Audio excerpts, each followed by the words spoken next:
People used to tell me how lucky I was. You have a beautiful home.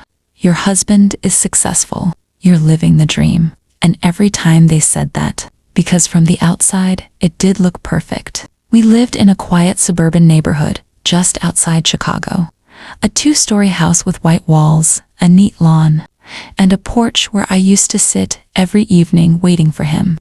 Inside, everything was carefully chosen. The furniture, the curtains, even the family photos on the wall. But what nobody saw was how empty it felt. Michael was a good provider. He paid the bills on time. He bought me gifts on holidays. He never forgot our anniversary, at least not technically. But love wasn't there. At least not the kind that makes you feel seen. Every morning, I would wake up before him. I'd make his coffee exactly the way he liked it. Just a splash of almond milk. I'd pack his lunch. Have a good day, I'd say. Yeah, you too, he'd reply without looking up from his phone. That phone. It slowly became the third person in our marriage. At dinner, he scrolled. On the couch, in bed, he scrolled. And I lay there beside him, staring at the ceiling, wondering when I had become invisible. I wasn't a bad wife. I tried. I really tried.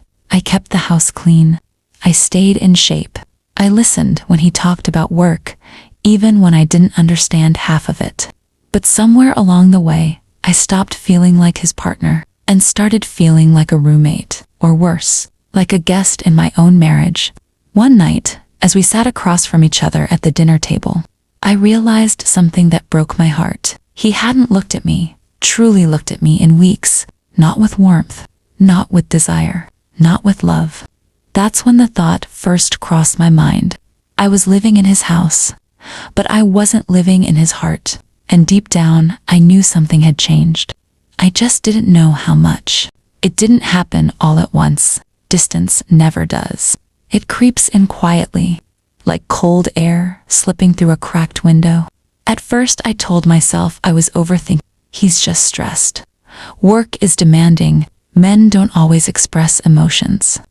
That's what I kept repeating in my head. But then I started noticing the small things. He stopped asking how my day was. He stopped touching me, even casually. No random hugs in the kitchen. No playful teasing. Even our conversations became mechanical. How was work? Fine. Did you eat? Yeah. That was it. One-word answers. Short sentences. No connection. One Friday evening, he came home later than usual. I had made his favorite dinner. Grilled salmon with lemon butter and roasted vegetables. I even lit a candle on the table, hoping maybe we could feel something again. When he walked in, he barely noticed. Sorry, I already ate, he said casually, placing his keys on the counter. I stood there, holding the serving spoon in my hand. You ate? I asked. Yeah. The team went out after work. No call, no text, no heads up. I nodded like it didn't hurt, but it did. Later that night, as he showered, his phone buzzed on the nightstand. I wasn't the type to check his phone. I respected privacy, but something about the way he had been lately, something didn't sit right. The screen lit up, a name I didn't recognize. Can't wait to see you again. My heart didn't race. It dropped. I didn't open the message. I didn't need to. That one line said enough. When he came out of the bathroom, I was already lying down, pretending to be asleep. He picked up his phone. I heard the soft typing, then silence, then another buzz and a quiet chuckle. A chuckle I hadn't heard directed at me in months. Tears rolled down my temples into my hair, but I didn't confront him.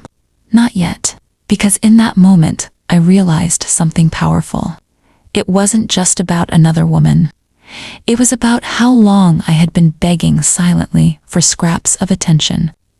I had been shrinking myself to fit into his world, trying harder, smiling more, asking for less. And suddenly, I felt something shift inside me. Not anger, not jealousy, something stronger. Clarity. I deserved to be loved loudly, not tolerated quietly. And if he had already checked out of this marriage, Then maybe it was time I stopped trying to hold the door open. For someone who clearly wanted to leave, the next morning I didn't cry. I didn't argue. I didn't even ask him about the message. Instead, I watched him, not with suspicion, with clarity. It's strange how once your heart breaks, your vision becomes sharper. He was more careful with his phone now. He smiled at his screen more than he smiled at me. He guarded his time like I was the intruder, and that hurt. But what hurt more was realizing how long I had ignored my own loneliness. That afternoon, while he was at work, I stood in front of the bathroom mirror. I looked at myself, really looked. I saw a woman who had given everything. A woman who had loved patiently. A woman who had stayed quiet to keep peace. But I also saw something else. A woman who had forgotten herself. When was the last time I did something just for me? When was the last time I felt beautiful without needing his approval? Somewhere between cooking dinners and folding laundry, I had disappeared. And that day, I made a quiet decision. I wasn't going to compete. I wasn't going to beg. I wasn't going to check his phone again. Instead, I was going to rebuild myself. For the first time in months, I left the house without asking if he needed anything. I got my hair done. I bought a dress not because he liked it, but because I did. I signed up for a yoga class I had postponed for years, and slowly, something inside me started breathing again. When Michael came home that evening, he noticed, "You look different," he said. I smiled politely. "Do I?" There was confusion in his eyes, maybe even curiosity. But I didn't rush to explain. I wasn't changing to make him jealous. I was changing because I finally understood something. If I wasn't living in his heart, then I needed to make sure I was living fully in my own. Over the next few weeks, I stopped waiting by the door at 6 p.m. If he was late, I ate without him. If he didn't text, I didn't double text. I was still respectful, still calm, but no longer desperate. And that's when something interesting happened. He started watching me, the way I used to watch him, noticing, wondering. One night, as I was getting ready for bed, he asked softly, "Is everything okay with you?" For the first time in a long time, I didn't rush to reassure him. I simply said, "I'm learning to be." And in that moment, I think he realized something had shifted. The woman who once feared losing him was no longer afraid of losing herself. The tension between us grew quietly. He felt it. I knew he did. When a woman stops chasing, the silence becomes loud. One Sunday afternoon, he finally asked, "Are you mad at me?" We were sitting in the living room, the same room that once felt like a dream. I looked at him calmly. "No," I said. He frowned. "Then what's going on?" For a moment, I studied his face. The man I married, the man I built a life with. And I realized something important. I wasn't angry anymore. I was done being invisible. "I saw the message," I said gently. His body stiffened. "What message?" "The one that said, 'Can't wait to see you again.'" Silence. The kind that confirms everything. He didn't deny it right away. And that pause told me more than words ever could. "It's not what you think," he finally said. I didn't argue. I didn't raise my voice. "I think it's exactly what I think," I replied. There were excuses. There was blame. There was the classic, "We've been distant lately." And for the first time, I didn't take responsibility for his choices. "Yes," I said, "we have been distant, but I was still here. I was still trying." Tears filled his eyes.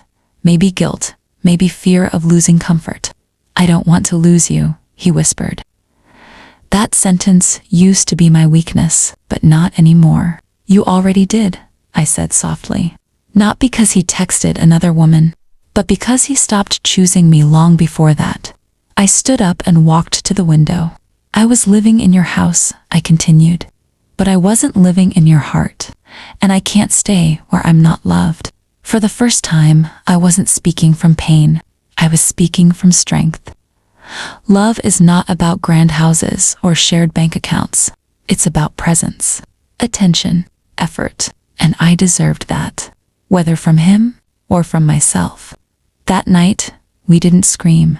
We didn't throw things. We had the quietest, most honest conversation of our marriage. And for the first time in a long time, I felt powerful, because no matter what happened next, whether we rebuilt or whether I walked away, I had found something more important than his affection. I had found my worth, and a woman who knows her worth will never beg to be loved again.